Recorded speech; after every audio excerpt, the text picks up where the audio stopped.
The first time Clark Graham let Taylor Watts walk away, it was a Tuesday, technically. Farmers markets are a Saturday thing, but the temporal displacement always scrambled his internal calendar. So for the rest of his life, he would remember it as a Tuesday, the way some people misremember the color of the car that almost hit them. He had been buying tomatoes he didn't need when she said, "Those are the ugly ones, you know." He turned. She was standing behind the adjacent stall, wildflowers bundled behind her like a living wall, her apron dusted with pollen and something green he couldn't identify.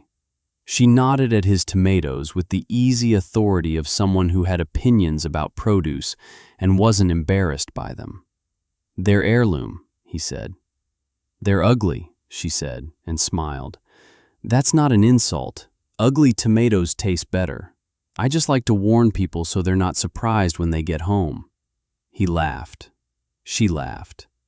They talked for 20 minutes about nothing, about tomatoes and then about the city and then about a book they'd both read and hated for completely different reasons, which was somehow more interesting than if they'd both loved it.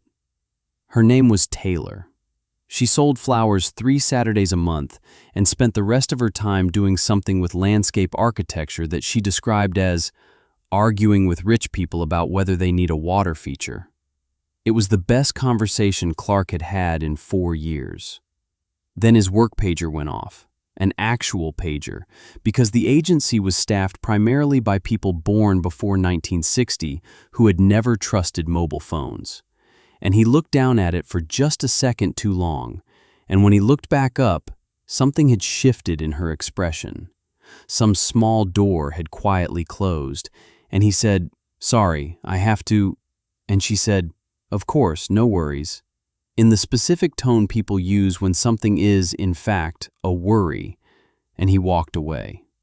He thought about it for 8 months before he went back.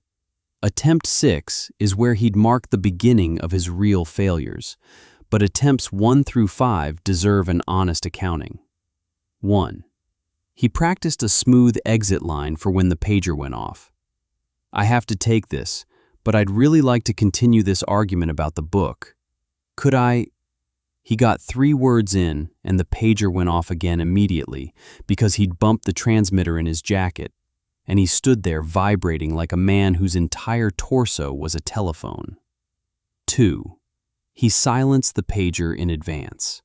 This worked. He also forgot it was supposed to go off, panicked when he checked his watch, apologized abruptly for no visible reason, and left. 3 through 5 are summarized easily. He tried being charming, he tried being mysterious, and he tried being spontaneously funny. He was none of these things. He was a 34-year-old civil servant who had spent 6 years making sure nothing unusual happened to 1987, and it showed.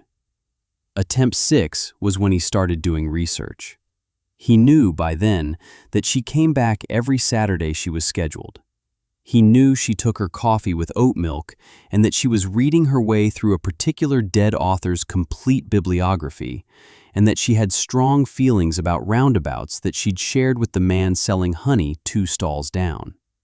He arrived at attempt 6 prepared, referenced these things at careful intervals, and watched her expression shift from warmth to a careful, contained confusion. "How did you know I liked Didion?" she asked. "Lucky guess," he said, and it landed with the thud of something that was obviously not a lucky guess. He told himself attempts 7 through 15 were refinements. They were not refinements. They were the same mistake in different fonts, each version of him arriving more loaded with information, more careful, more constructed, until by attempt 15, he was essentially interviewing her using answers he already had, and she kept tilting her head at him with an expression he eventually recognized as, "You are behaving like a person who has done research on me," which, to be fair to her, was correct. The grand gesture era lasted from attempt 16 to attempt 28, and is something Clark does not think about if he can help it. The flowers were too many. The spontaneous song required him to sing, and he could not sing.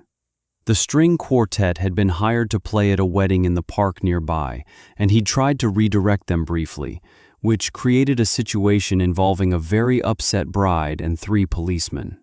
Attempt 21, he'd simply shown up in a better jacket, operating on the theory that confidence was architectural, and had tripped over a recycling bin within 30 seconds of arriving. 22 through 28 blurred. He tried sincerity, and it came out rehearsed. He tried casualness, and it came out desperate. He tried indifference, and she simply didn't notice him, which he found, somehow, the worst outcome of all.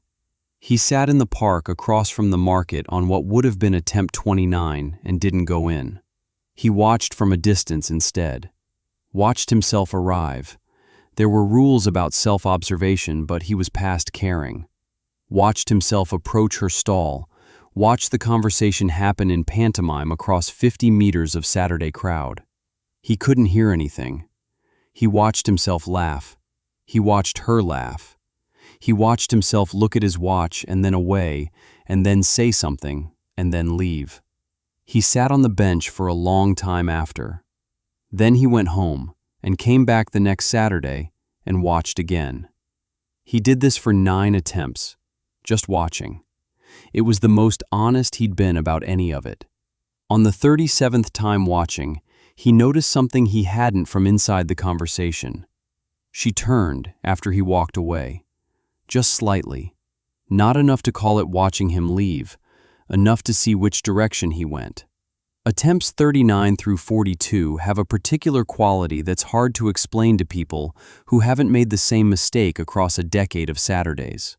They were the attempts of a man who knew exactly what he wanted to say and could not, at the critical moment, say it. Who would arrive resolved and then find the resolution dissolving the second she looked up from her flowers and said something unexpected and real and completely off his script. 42 ended with him buying a bundle of wildflowers, saying thank you, and walking away holding them like evidence of a crime.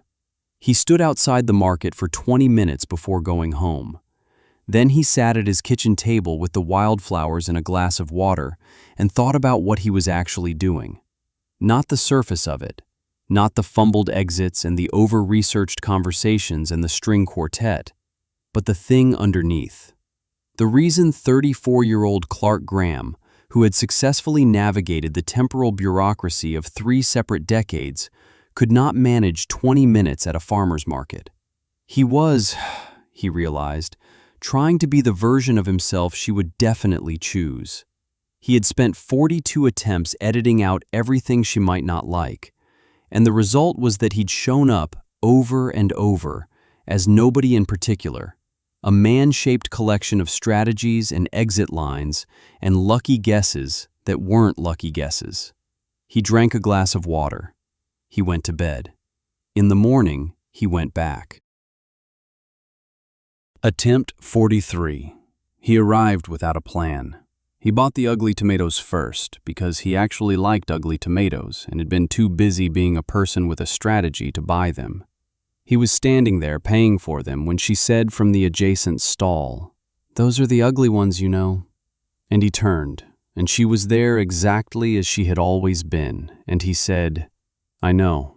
I've bought them before." "Well, not these ones specifically. That would be strange. I just mean, I like them.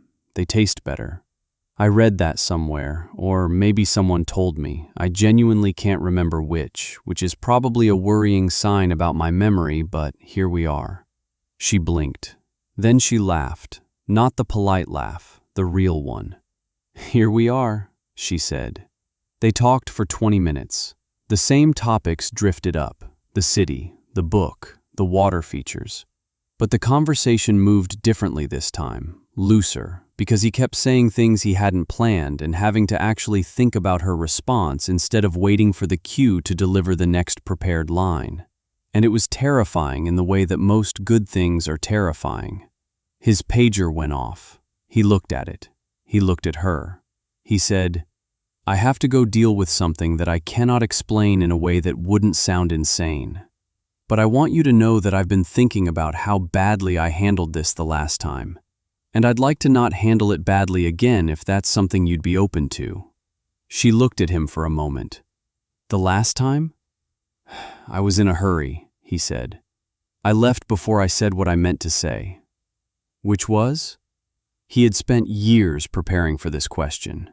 He had 42 different answers stored somewhere in his chest, all of them better phrased than what came out, which was that you were the most interesting person I'd talked to in a really long time, and I was scared of that, and I left, and I've been annoyed at myself about it ever since. Taylor Watts looked at him the way you look at someone who has just said something you weren't expecting and turned out to be exactly right. Your pager is still going off, she said. I know. You should probably go. Yeah. She tucked a stem of something small and yellow behind one of the bundled bouquets, straightening it with the focused attention of someone buying time. Then she said, without looking up, I'm here the first 3 Saturdays of every month, in case that's useful information. It was not a grand moment. There was no music, no perfect lighting, no line he'd rehearsed for the occasion. He was holding ugly tomatoes and his pager was going off, and she was talking to a bundle of flowers instead of him. He thought, this is the one I'll remember. That's very useful information, he said. Thank you. He left. He did not look back to see if she watched him go. He already knew she did.